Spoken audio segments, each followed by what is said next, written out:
3장 5절 6절 보도록 하겠습니다. 오늘은 3장 5절에서 6절입니다.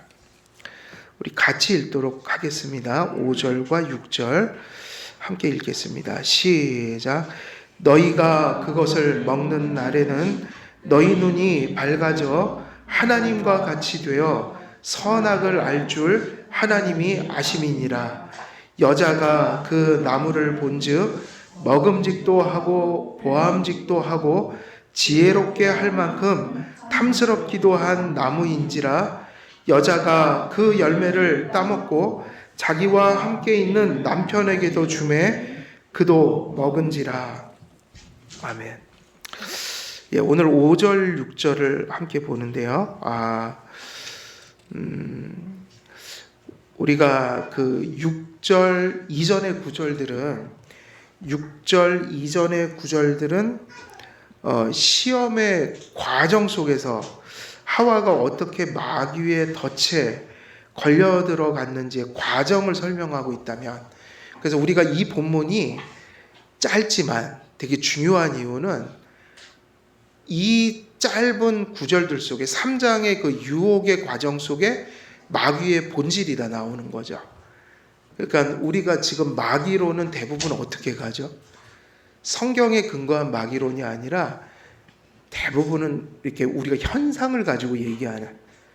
그래서 김기동이 세워놓은 귀신론은 성경에 근거한 게 아니라 경험에서 나온 거야.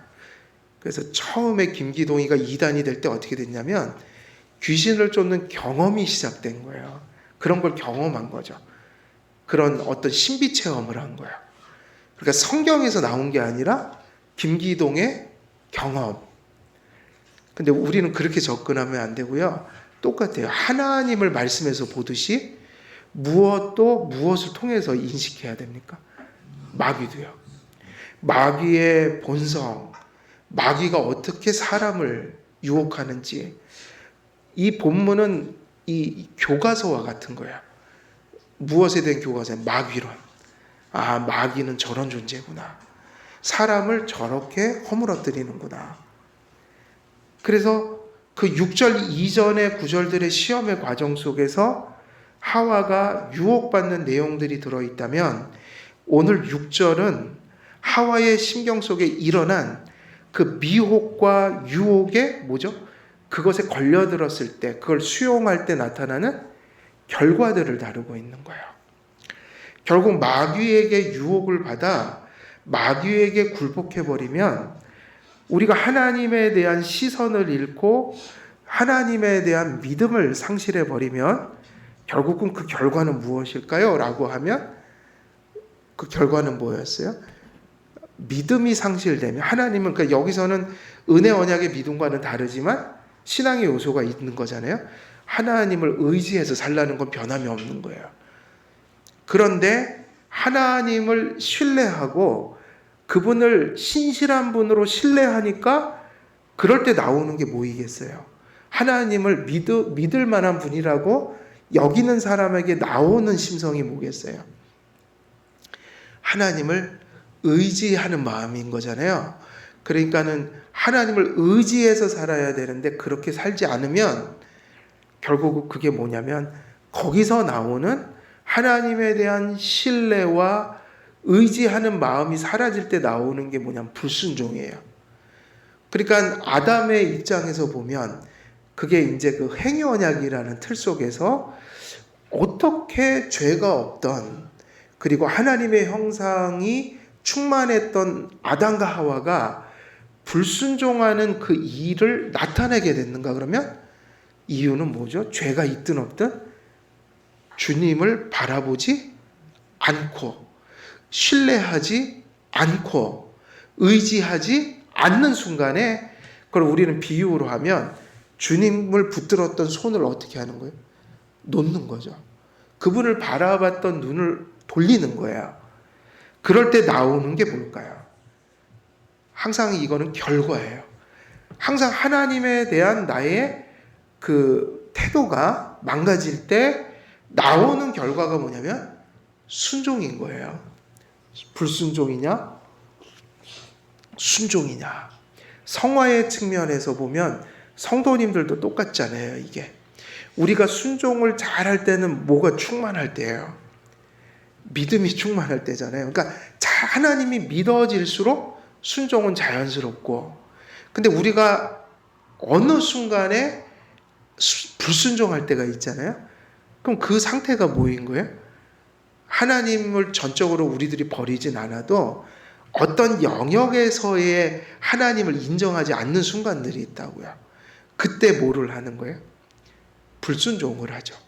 그러니까 은혜의 언약에서는 그렇게 표현하면 되죠. 예수 그리스도를 믿는 믿음이 우리 안에 희미해질 때 우리가 하는 행동이 뭐인 거죠? 율법에 어긋난 삶을 사는 거죠. 하나님을 불순종하는 거죠. 그러니까 우리는 가끔 그래요. 순종은 어려운 걸까요? 쉬운 걸까요? 전 이거 되게 중요한 크리스찬, 이거는 논리로 이해할 수 있는 게 아니라 경험으로만 알 수 있어요. 그러니까 내가 그걸 경험해봐야지 아는 거 아니겠어요? 근데 그게 성경의 내용이기도 해요. 다시 말하면 성경이 가르치는 교리를 경험하게 되는 거예요. 그러면 이것을 확고히 확신할 수 있어요. 한번 대답을 해보실래요? 순종은 어려워요? 쉬워요? 딩동댕이죠. 그러니까 저도 그게 제 경험인 거예요. 되게 어쩔 땐 쉬워요. 뭐냐면 은혜가 충만할 땐 쉬웠어요. 그래갖고 그런 적도 있다고요. 그러니까 철이 없을 때 내가 나의 자신을 모르고 항상 그 처음 믿을 때 그런 현상이 일어나죠. 처음 믿을 때 내가 엄청나게 순종할 수 있는지 알고 살아요. 처음에. 그래갖고 막 내가 순교자가 된 것 같고, 그래갖고 막 대단한 순종을 또 해갖고 덕이 안 될 때가 있어요. 되게 감정적인 순종 있잖아요. 그러니까 그거를 이 도를 안 지키고 내가 어떤 존재라는 걸 생각 안 하니까 과유불급한 순종을 막 좋으니까 기분이. 그러니까 막 선이 없는 거예요.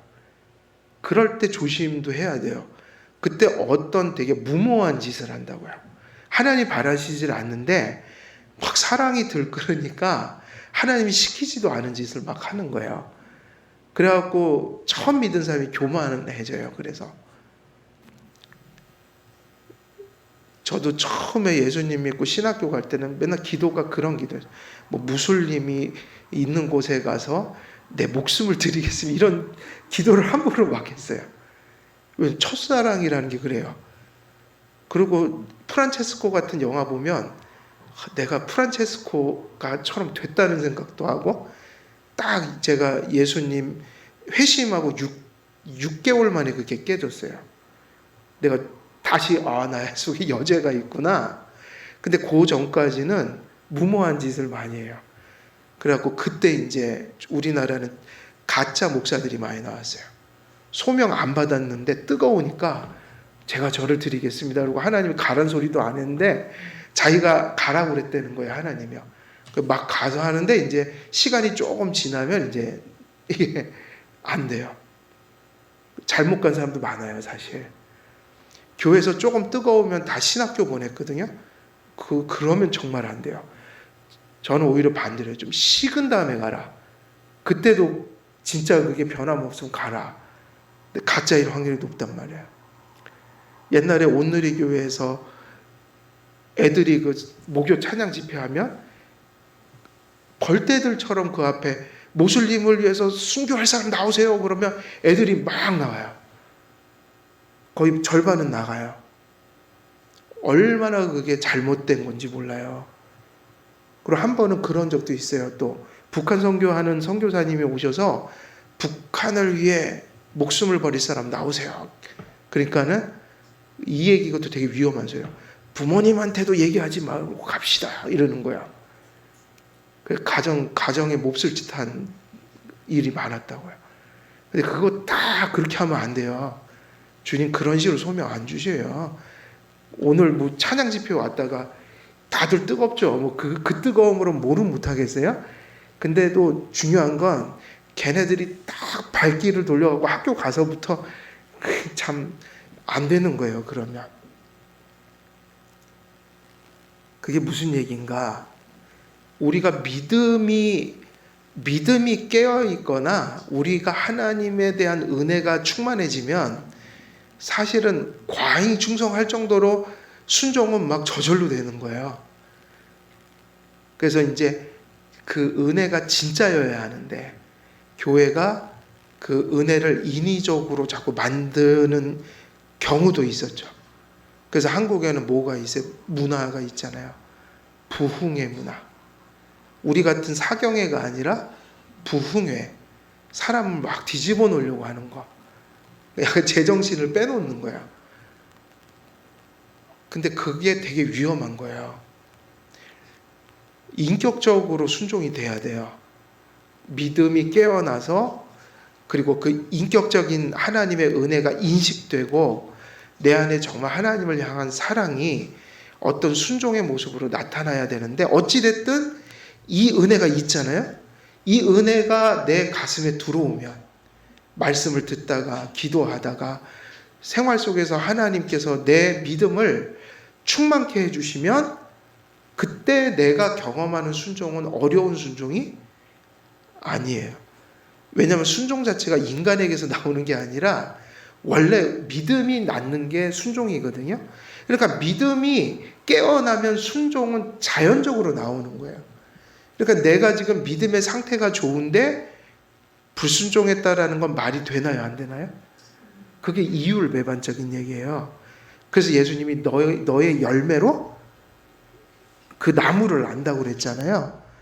열매는 나무에서 나온 거지 열매에서 나무가 나오는 건 아니에요. 그런데 순종이 안 될 때를 또 경험해 봤지 않겠어요? 왜 안 되는 거죠, 순종이? 간단하죠. 내 안에 은혜가 결핍되어 있거나 그걸 다른 말로 표현하면 내 믿음이 지금 깊은 잠 속에 빠질 때는 순종이 너무너무 버거운 거예요. 그러니까 이런 말은 옳지는 않은 것 같아요. 순종하라고 자꾸 하면 그거는 자꾸 부담 주는 겁니다. 힘든 겁니다. 근데 그게 아니라 내 상태에 따라서 순종이 즐거움이 되기도 하고 내 상태가 나쁘면 순종이 거부되는 거야. 그러니까 오히려 순종에 대한 나의 반응을 보면서 누굴 판단해야 합니까? 나를 판단해야죠. 아, 내가 지금 순종이 안 되는구나. 그러면 내 믿음에 빨간불이 켜졌다고 봐야 되는 거죠. 그걸 고치고 회복하는 길은 뭐예요? 회개하는 거죠. 우리도 그 삶을 반복하고 있는 거예요. 그래서 앞에서 유혹이 있었고 그 유혹이 한 일은 본질은 그거죠.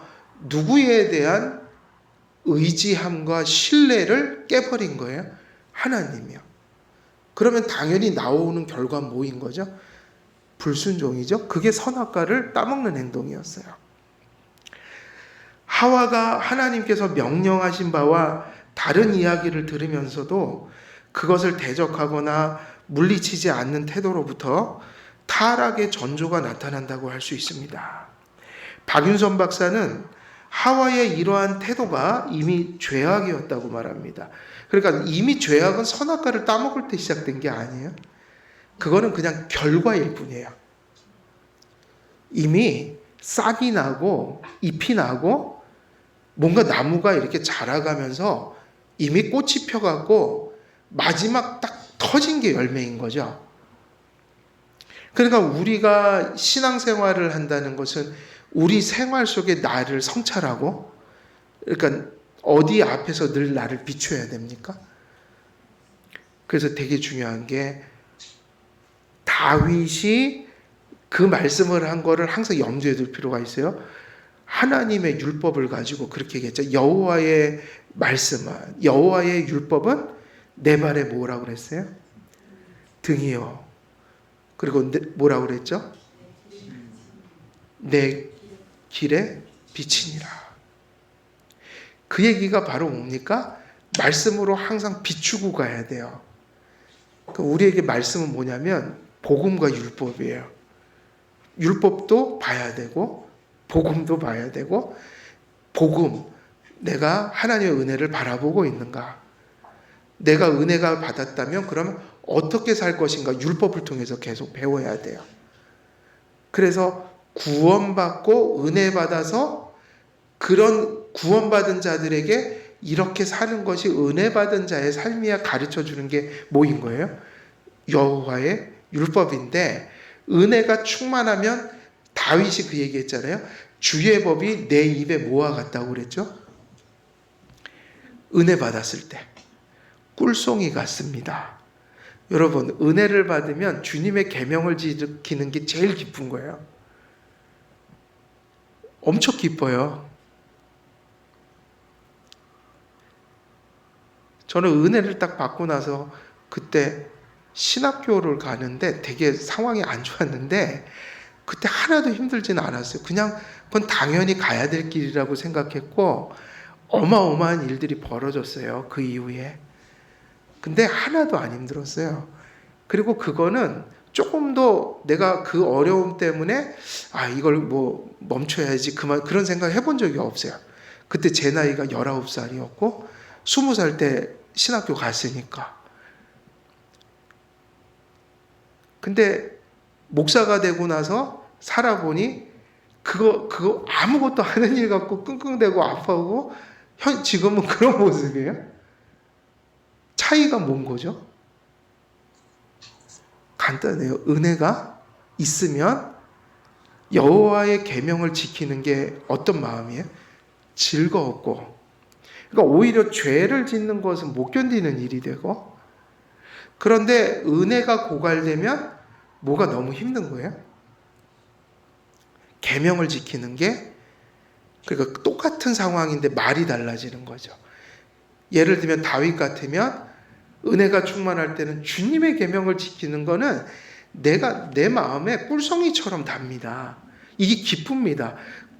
순종할수록 더 막 흐뭇하고 기쁘고 감사하고. 근데 밧세바를 범하고 살인죄를 저지를 때 다윗 모습을 딱 보세요. 무참하게 하나님 계명을 어기잖아요. 무슨 계명을 범했어요? 간음하지 말라. 또 무슨 계명을 범했죠? 그것도 모자라갖고 살인죄까지 저질렀잖아요. 그때 다윗 상태가 어땠을까요? 주의 계명이 꿀처럼 달았을까요? 그게 아니라 밧세바를 범하는 걸 꿀처럼 달게 여겼죠. 그리고 심지어는 양심의 가책도 없이 밧세바의 남편 우리아를 죽여버렸어요. 간접살인 했어요. 이 다윗은 같은 사람이에요. 같은 사람이에요. 근데 같은 율법이 그 율법에 대한 반응이 너무 달라져요. 우리는 율법으로 시작하는 게 아니라 뭐로부터 시작해야 됩니까? 크리스찬은 믿음인 거고. 오늘 본문으로 들어가 보면 아담과 하와가 불순종한 것은 이미 무슨 일이 벌어진 거죠. 불순종은 아무나 하는 게 아니에요. 이때는 아담과 하와의 본성은 율법을 범할 수 있어요, 없어요? 없었다고요. 원래는 가능성으로만 있었지 본성 자체로는 하나님의 율법을 순종해야 정상적 상태였어요. 근데 무슨 일인가 벌어졌기 때문에 일이 일어난 거니까 그 뭐가 벌어졌냐고 물으면 뭐가 벌어진 거예요? 하나님과 이미 관계가 소원해지고 있다는 얘기예요. 그러니까 항상 문제는 소 잃고 외양간을 고치면 안 돼요. 모든 게 다 선택되고 행동으로 나타났을 때는 이미 늦어버리는 거죠. 항상 우리는 어떤 행동의 잘못을 할 때 그게 그냥 나오는 거라고 볼 수 없어요. 이미 가지고 있는 하나님과의 태도가 행동으로 나타나는 것일 뿐이에요. 그러니까 우리가 하나님 앞에서 주의 말씀에 비추어 항상 우리를 바라보면서 이렇게 성찰하면서 가야 한다. 그럼 우리는 도대체 뭘 보면서 가라는 얘기일까요? 신앙생활 잘하기 위해서 뭘 보냐? 항상 내가 하나님을 바라보고 있는가? 하나님의 말씀을 인정하고 있는가?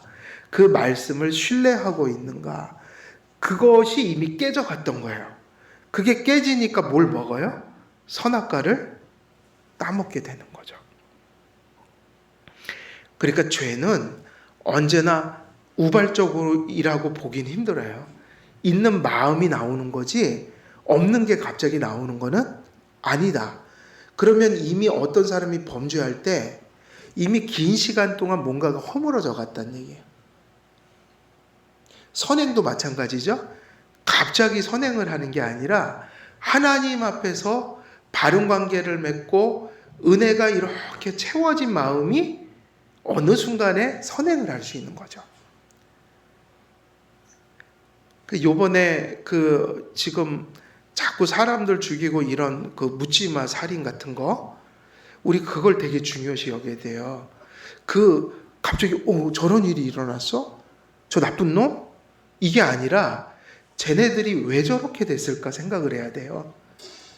이해되십니까? 그게 아무나 할 수 있는 일이라고 생각하세요? 아니면 그냥 우발적으로 정말 아무 문제가 없던 애들이 갑자기 어느 날 그냥 나가서 찔러버려야지. 그게 아니라 그 아이들은 이미 어쩌면 수십 년 전부터, 아기 때부터, 청소년 때부터 잘못된 환경, 잘못된 교육, 수없이 많은 요소들이 이미 그 아이들이 그런 행동을 하도록 이미 그 인격들이 그렇게 형성되어 갔다고 봐야 되는 거죠. 그러니까 이런 사회 문제를 그냥 이렇게 냄비 끓듯이 당장 이런 일이 벌어졌다, 지금 막 잡아다 집어넣고 법을 막 바꾸고 그건 당연히 해야 되긴 하는데, 더 중요한 거는 그런 본성을 그렇게 망가진, 인격이 망가진 그런 사람들이 이미 이런 사회 환경 속에서 우후죽순처럼 많이 생겨 있는 거죠. 그럼 왜 생겼냐고 그러면 왜 생긴 거죠? 저는 교육의 문제라고 봐요. 그리고 사회적 책임이 크다. 이 사회에 흘러가는 조류 있잖아요. 문화, 세태, 사상. 그럼 그런 거, 지난번에 퀴어 신앙 얘기했지만 그런 게 다 무관할 수가 없어요. 그런 사상들이. 당연히 찌르면 어때 하니까 찌르는 거 아니겠어요? 찌르면 안 되고 그러면 못 찌르죠. 이건 죄야라는 게 분명하면 못 찌르죠. 왜 찌르느냐? 이미 사상이 있는 거예요. 다 죽여버려도 괜찮아. 심지어는 이렇게 하는 행동이 좋은 거라고 생각할 수도 있어요. 그럼 그게 왜 생겼냐? 그래서 이게 어려운 거예요. 이게 임기응변식으로 사회가 이 문제를 다루면 안 되고 근원부터 해야 된다고요. 그리고 저런 행동을 옮기는 사람이 있지만 똑같은 생각과 욕구를 가졌지만 행동으로 안 옮길 뿐인 사람들도 사회에 많이 있다는 거야. 그러면 어떤 그것을 자꾸만 행동으로 옮기게 하는 요소가 딱 만나면 누구나 그렇게 될 수가 있는 거죠. 그러니까 그냥 죽였다 이래갖고 TV에서 떠들고 이게 중요한 게 아니라, 왜 그런 사람들이 자꾸, 그것도 한 명이 그런 게 아니라 지금은 그걸 보고 이 사람 저 사람 게시판에 올리면서 실제로 지금 행동으로 옮기고 있잖아요. 우리 사회에 그런 인간들이 가득 차 있다는 거예요. 그거를 어떻게 할 것인가? 그 행동만 가지고 얘기하면 해결책이 없어요. 그렇게 만든 사회적인 요소, 교육의 문제, 가정의 문제, 그 사람들이 어떻게 성장해 왔는지를 다 봐야 돼요. 무엇이 저 사람들 머릿속에 저렇게 잔인한 행동을 하도록 만들었는가? 그건 틀이 만들어진 거지 어느 순간에 생긴 거는 절대로 아니라고 봐요. 그래서 이 나라를 다스리는 사람들이 그거를 그런 데까지 생각이 가야 되는데 안 한다고요. 잡아다가 그냥 집어넣고 뉴스에다가 우리가 법을 이렇게 아주 그냥 팍 때려갖고 우리가 지금 조치 잘하고 있습니다. 근데 그거 가지고는 안 된다고요. 그게 무슨 얘기입니까? 하와가 선악과 따먹을 때까지 수없는 이 뱀과의 대화의 과정이 있었던 거예요. 거기서 허물어져 갔던 마음이 있었던 거예요. 그리고 따먹어도 된다고 생각하는 어떤 결정을 할 수 있는 생각들이 아담과 하와의 가슴속에 이렇게 지어져 가고 있었는데, 그거를 누가 그렇게 유혹을 한 거예요? 마귀가요. 뱀이. 그래서 이러한 과정의 결과가 선악과를 따먹는 것으로 나타났을 뿐이니까 박윤선 박사가 이렇게 얘기를 하는 거죠. 하와의 이러한 태도가 이미 무엇이었다는 거예요? 죄악이었다.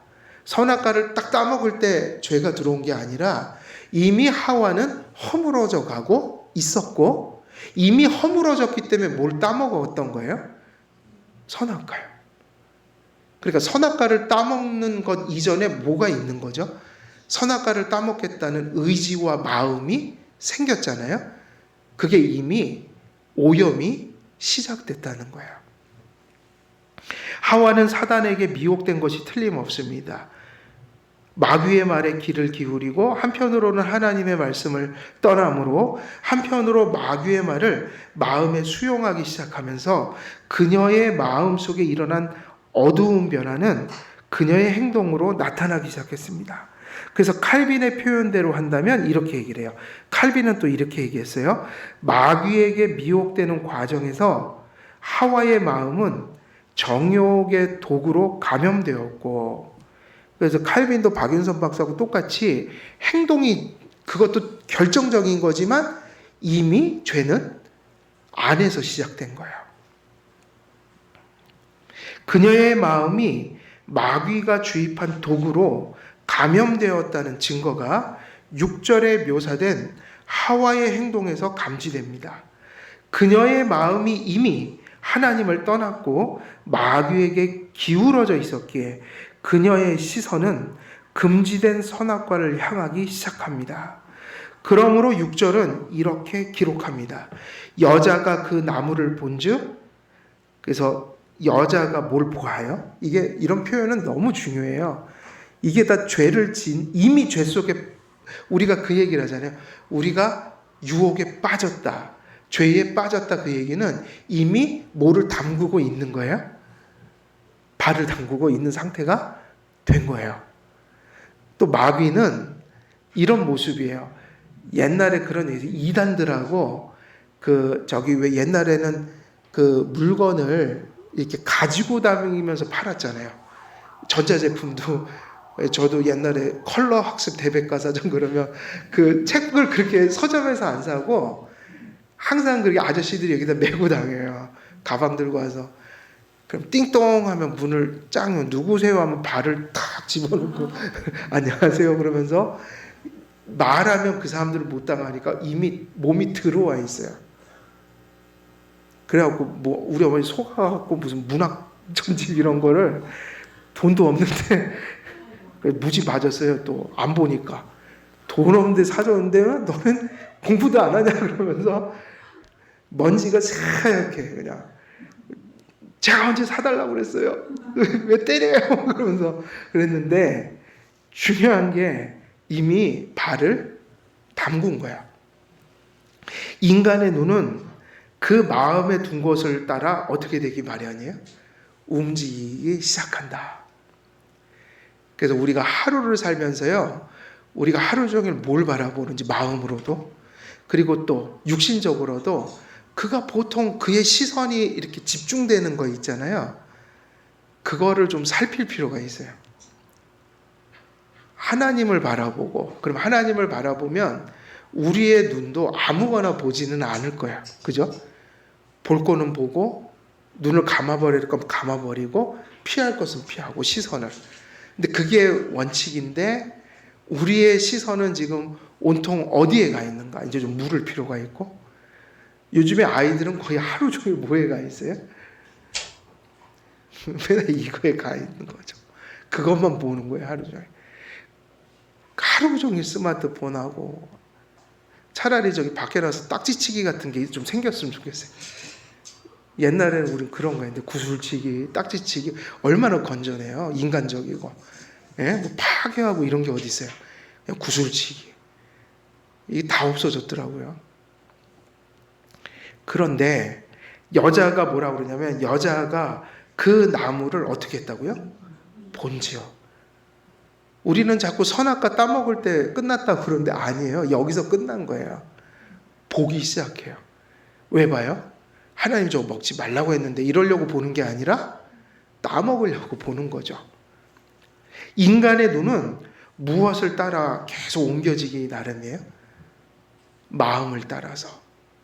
우리가 보고 싶은 걸 보잖아요. 그래서 요즘에 특히 이 시대의 특징은 물론 과거에도 그랬지만 언제나 뭐만 보여요? 보고 싶은 것만 보죠. 그죠? 근데 보기 싫은 것도 봐야 되고 그래야 돼요. 그게 무슨 얘기냐면 우리에게 편한 것이나 우리에게 즐거움을 주는 것이 다 좋은 것은 아니다. 우리에게 편하고 우리를 즐겁게 하는 게 좋은 것인 것도 있고, 근데 즐겁고 행복하고 편한데 되게 악한 것이 있잖아요. 근데 오늘날 교육은 다 어떻게 가는 거예요? 불편하게 하지 않는 교육으로 가고 있어요. 그러니까 불편하게 하면 아이들에게도 좋은 교육이 아니다. 근데 이거는 정말 잘못된 거예요. 왜냐하면 하나님을 그러면 부정하게 돼요. 여러분이 하나님 관계 속에서 보면 하나님은 때로는 우리가 불편해하는 거를 하게 하십니까? 안 하게 하십니까? 심지어는 우리가 발버둥 치면서 괴로워하는 것도 우리를 위해서 주실 때가 있어요. 그 증거가 뭐죠? 사도 바울이 사단의 가시를 받아갖고 3번 구하니 주님이 뭐라고 그랬죠? 네가 자고할까봐, 교만할까봐 너의 영혼을 복되게 하려고. 근데 그 복되게 하는 게 뭐였냐면 지독하게 고통스러운, 그러니까 사도 바울이 잘 참는 사람인데 오죽하면 3번을 간구할 정도로 이것 좀 걷어주옵소서. 거기 간구는요 처절해요. 너무 괴로워서요 하나님 못 견디겠습니다. 너무 괴로워서 이것만은 좀 걷어주세요. 근데 하나님 뭐라고 그랬죠? 내 은혜가 내게 족하다. 근데 그 사단의 가시를 왜 주셨냐면 사도 바울의 영혼을 지키려고요. 그러면 편하고 즐거운 것만 하는 것이 좋은 교육이라고 하면 하나님은 매우 잘못된 교사예요. 하나님 자신이 이미 그러질 않으셔요. 그게 무엇은 얘기냐면 인생 속에서 좋은 교육 또 우리에게 유익한 것이 우리에게는 괴로운 것이 상당히 많아요. 약만 해도 볼까요? 사람이 안 먹으면 죽는 약이 있잖아요. 병이 낫지 않고. 근데 여러분 약이 맛있으면 얼마나 맛있을까요? 약치고 그렇게 대단히 맛있는 약을 보셨어요? 그 생명을 구하는 약들이 대부분은 쓰고 역겨워요. 다 입에는 어떻다고요? 써요. 근데 사람은 그 약을 먹거든요. 똑같은 이치입니다. 우리가 특히 교육할 때 그것이 자녀 교육이든 신앙 교육이든 아니면 하나님으로부터 오는 그 교육이든 항상 우리가 즐거운 것이 항상 선한 것은 아니에요. 우리가 즐거운 것이 또 우리에게 항상 유익한 것도 아니에요. 때로는 우리에게 고통스럽고 즐겁지 않고 이런 것들이 우리에게 필수적으로 절실한 것일 수도 있어요. 그래서 교육은 고통이 따를 수도 있는 건데 오늘날은 교육하기 그런 거예요. 부담 주거나 아이들에게 부담이 되는 거, 이런 것은 잘못된 교육으로 이해를 해서 교회도 이미 전에도 말씀드렸지만 교회 성장주의자들 같은 사람들, 그 대표자가 노만필 박사, 적극적 사고방식 이런 사람들, 마인드 컨트롤 가르치고, 그 다음에 그 수정교회 누구예요? 로버트 슐러 박사, 그 목사, 거기 망했거든요, 그 교회. 그 사람들이 뭐라고 가르쳤냐면 죄를 전하지 말라고 그랬어요. 성도들이 건강한 신앙생활을 하려면 뭐를 전하지 말라? 성경 시간에? 죄. 죄인이란 말을 하면요, 자존감이 허물어진대요. 이건 적그리스도의 가르침이에요, 거의. 성경은 죄를 가르칩니까? 안 가르칩니까? 죄를 알아야 은혜를 받아들이고 회개를 하거든요. 그러면 죄를 전하지 말라는 얘기는 뭐를 부정하는 얘기와 같은 거예요? 복음을 부정하는 거예요. 근데 죄를 가르치면 사람의 심성이 망가진대요. 자존감이 허물어진대요. 신학도 그렇게 바뀐 거예요. 이런 것이 다 누구로부터 왔냐면 거의 프로이드 같은 심리학자 이론에서 거의 근원한 거예요. 사람은 다 성적 욕구, 그게 인간 정체성인데 그거를 도덕으로 억제하고 이런 게 히스테리가 돼서 병이 된다. 그러니까는 우리가 도덕이라고 얘기하는 걸 정신병을 일으키는 그게 슈퍼에고라고 하거든요. 그거의 억압 때문에 그 욕구를 어떻게 잘 풀어줬냐에 따라서 심성이 이제 결정된다.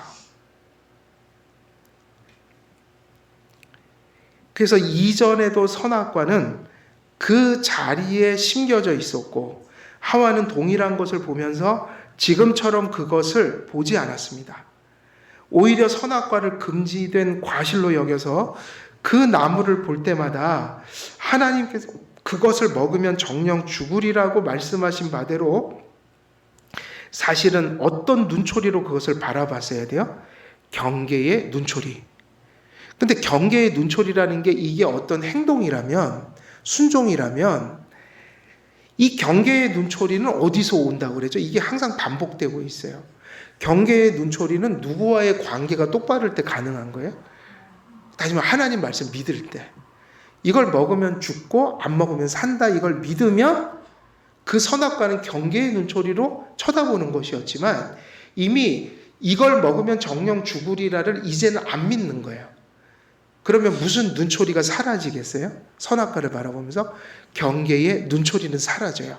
그러면 이제 무슨 눈초리로 그걸 바라볼까요? 욕망의 눈초리죠. 욕망으로 바뀐 거죠. 두렵고 경계하고 혐오할 행동을 즐거움으로 받아들이기 시작하는 거예요. 그럼 우리도 마찬가지예요. 행위로 얘기를 시작하는 게 아니라 하나님을 우리가 믿음으로, 그분의 말씀을 신뢰함으로, 그분의 은혜를 자각하여 언제나 내 가슴 속에 하나님에 대한 감사가 내 가슴 속에 충만할 때 내가 하나님을 신뢰하고 그의 말을 신뢰하고, 그지, 하나님 말씀 맞는 거지. 하나님 말씀을 따라야 옳은 거지. 또 하나님 말씀을 따라야 그게 누구를 위한 것이죠? 이렇게 되는 거예요. 그게 나를 위한 거지. 근데 이 신뢰의 관계가 깨지면, 믿음이 흔들리면 정령 먹으면 죽으리라, 이건 아무 의미가 없어지게 되는 거죠. 그래서 하와는요 이렇게 고백합니다. 먹음직도 하고 보함직도 하고 지혜롭게 할 만큼 탐스럽기도 한 나무인지라. 이게 지금 누구의 시선이죠? 사탄의 시선도 아니고 바로 하와의 시선이었어요.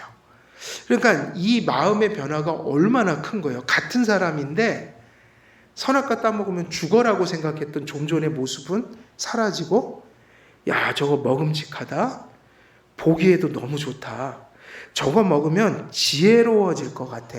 그럼 이미 선악과를, 그 따먹는 것을 악한 거로 여기고 있어요? 선한 것으로 여기고 있어요? 선한 것으로. 요번에 그 심성이 망가진 그 사람들이 사람을 찌를 때, 그 계획 세우고 행동할 때 사실은 어떤 느낌을 가졌을 것 같아요? 자기 충족감을 느꼈겠죠. 이게 무서운 얘기예요. 악마예요, 악마. 뭐가 좋으니까 그 짓을 하는 거 아니에요? 지들한테? 그때 인간에게 그렇게 잔인한 쾌감이 있는 거예요. 근데 거기서 그 얘기를 하잖아요.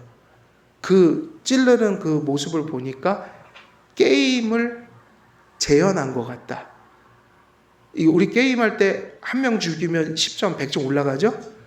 사람을 죽일 때 그런 느낌을 받았다는 거예요. 목표 성취. 이해되세요? 이게 무슨 얘기인지? 무서운 얘기예요. 이런 것은 극단적인 예이지만 이미 우리 사회와 교회 안에 보편적인 가치들과 도덕적 가치들과 하나님이 세상에 심겨주신 가치들과 혹은 교회의 복음과 율법이라는 하나님의 어떤 그러한 법과 질서들이 이러한 의식으로 받아들여지는 모습들이 교회 안에도 존재할까요? 안 할까요? 존재하고 있어요. 이거를 죄로 심각하게 여겨야 되는 것을 오히려 즐기는 일들이 벌어지고 있다고요. 혹은 그것이 아무런 양심의 가책을 일으키지 않는 모습으로 저질러지는 일들이 일어나고 있다고요. 하나님의 말씀은 아니라고 하는데 교회는 그 일이 아무렇지도 않은 듯이 여겨지는 일들이 교회 안에도 존재한다는 거예요.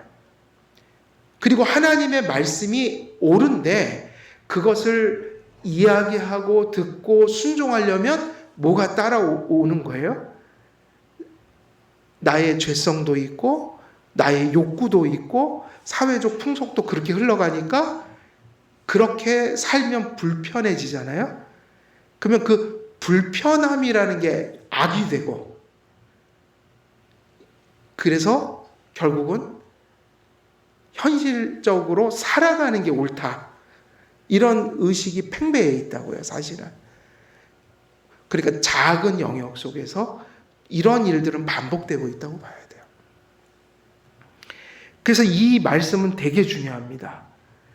사실은 먹음직하고 보암직하고 우리를 지혜롭게 할 만큼 탐스럽기도 한 나무인지라 이런 것이지만 이것은 이렇게 우리에게 좋게 보이는 이런 것들이 어떻게 한다는 거예요? 우리를 죽인다는 거예요.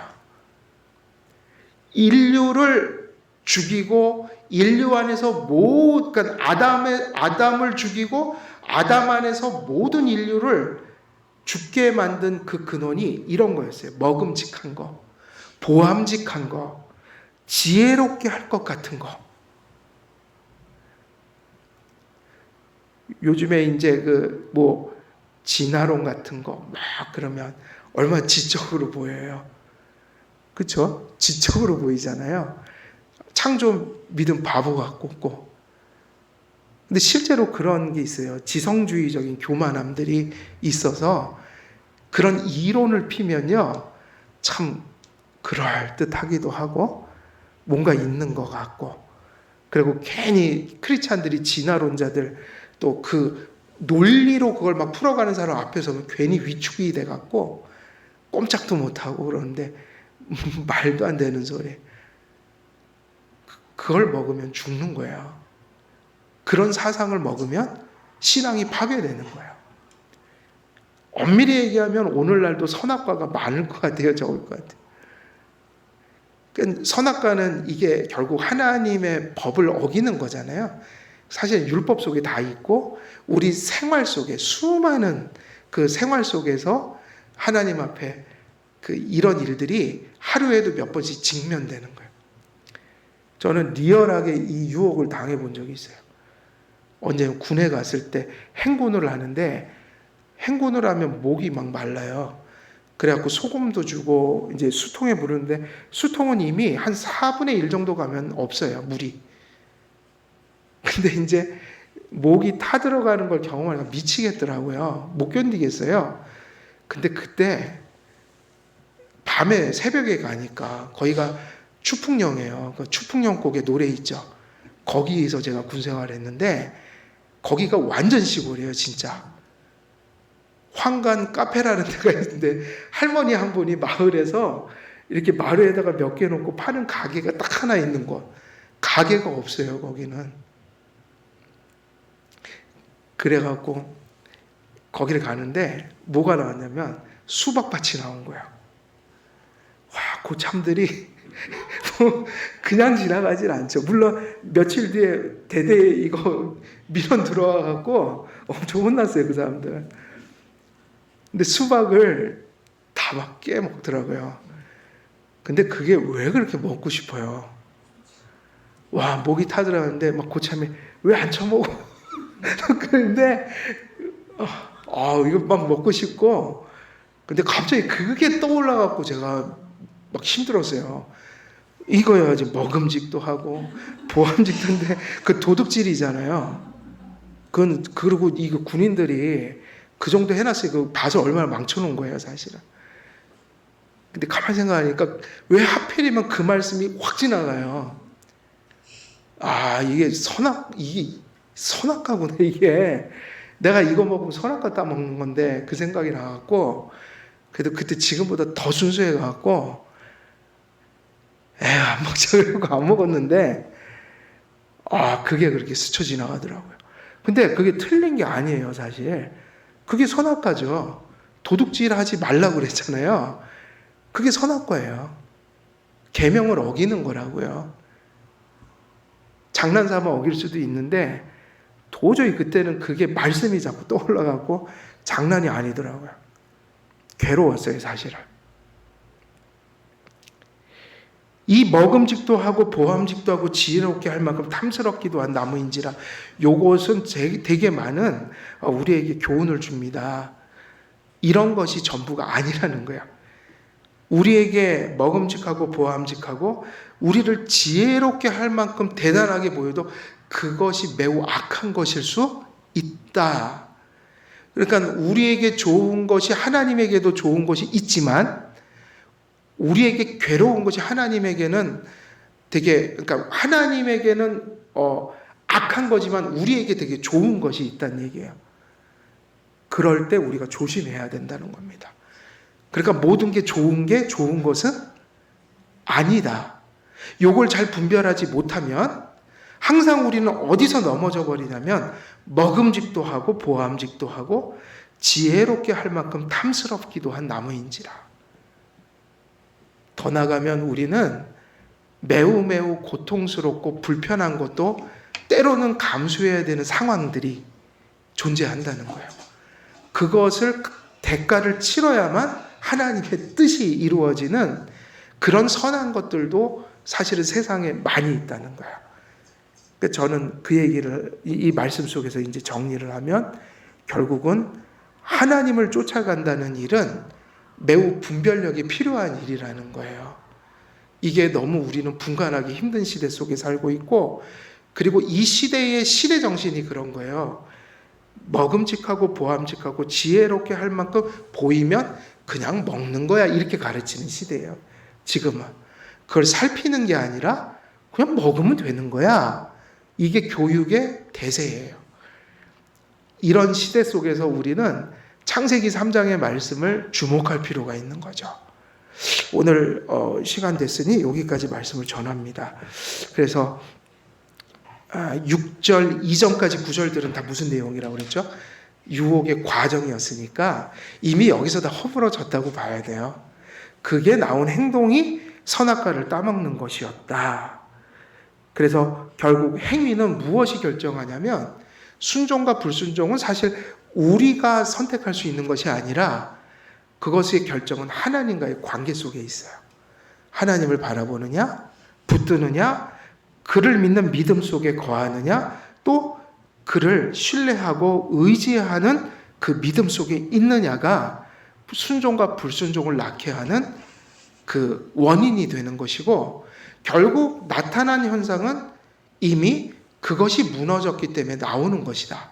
뭐 그런 이야기들을 우리가 할 때 우리는 행동을 하고 나서 물론 조처를 취해야 되지만 그건 이미 늦은 거예요. 크리스찬들은 이미 행동이 나타나기 전에 하나님의 말씀 앞에서 자기를 늘 성찰하면서 살아야 됩니다. 이러한 마음과 틀이 우리의 가슴 속에 자리 잡지 않도록 그냥 순간순간 말씀에 비추어 살아가는 훈련을 우리가 해야 된다는 얘기예요. 다시 말하면 우리의 마음도 뭐를 해야 된다는 얘기예요? 관리해야 된다는 얘기예요. 그것의 축적이 삶인 것이다. 또 오늘 본문에서 한 가지 주는 교훈은 또 어떤 내용이죠? 우리에게 좋은 것이 하나님에게도 좋은 것일 수 있으나 우리에게 좋아 보이는 것이 하나님에게 매우 악하고 실제로는 우리를 치명적으로 망가뜨릴 수 있는 것들이 사실은 많이 있다. 그러므로 우리의 눈이 우리의 욕구가 바라는 것들이 전부가 되면 안 되고 역시 하나님의 말씀에 비추어 그것이 진정 하나님께 영광이 되고 내게 선한 것이고 나를 바르게 혹은 내게 유익한 것인지를 하는 신앙이 필요한 겁니까? 그걸 항상 이제 분별력. 그래서 우리가 이렇게 설교 듣고 성경 공부하고 여러분들이 성경을 묵상하면서 우리가 경건의 훈련을 한다 뭐 이런 말을 하는데 그 여러 가지 의미가 있겠지만 그 경건의 훈련을 합니다라고 할 때 그 의미에서 큰 의미가 뭐냐면 분별력을 키워가는 거죠. 그 과정을 통해서 무엇이 하나님 앞에 옳은 것인가, 그리고 정말 나를 위한 건 뭘까, 정말 나를 위한 거, 또 정말 내 자녀들을 위한 거, 정말 자녀들을 위한 건 뭘까, 요거를 분별하는 것이 쉽지가 않다는 거예요. 그래서 성도들의 경건 훈련이라는 것은 결국 그 분별하는 능력을 키워가는 것이라고 할 수 있어요. 오늘도 이 본문 안에서 몇 가지 말씀을 드렸는데 이런 의미들 또 잘 가슴에 기억하시고 또 실천하시는 여러분 되시기를 주님의 이름으로 축원드립니다. 기도하고 개인적으로 또 기도하도록 하겠습니다. 은혜로우신 아버지 하나님, 오늘도 말씀을 전하였습니다. 아담이 타락해가는 과정, 하와가 타락해가는 과정, 또 그러한 과정을 통해서 결국은 넘어지고 또 타락했던 그 행위를 우리가 또 살펴보고 있습니다. 이 말씀 속에서 베풀어 주신 또 믿는 우리를 향한 하나님의 교훈들을 또 가슴 속에 깨달으며 또 기억하며 또 삶 속에서 그 말씀을 붙들고 살아감으로 그 말씀을 통하여 우리가 삶 속에서 열매를 맺고 하나님께 영광 돌릴 수 있도록 하나님 함께해 주옵소서. 감사드려오며 우리 주 예수 그리스도의 이름으로 기도드리옵나이다. 아멘.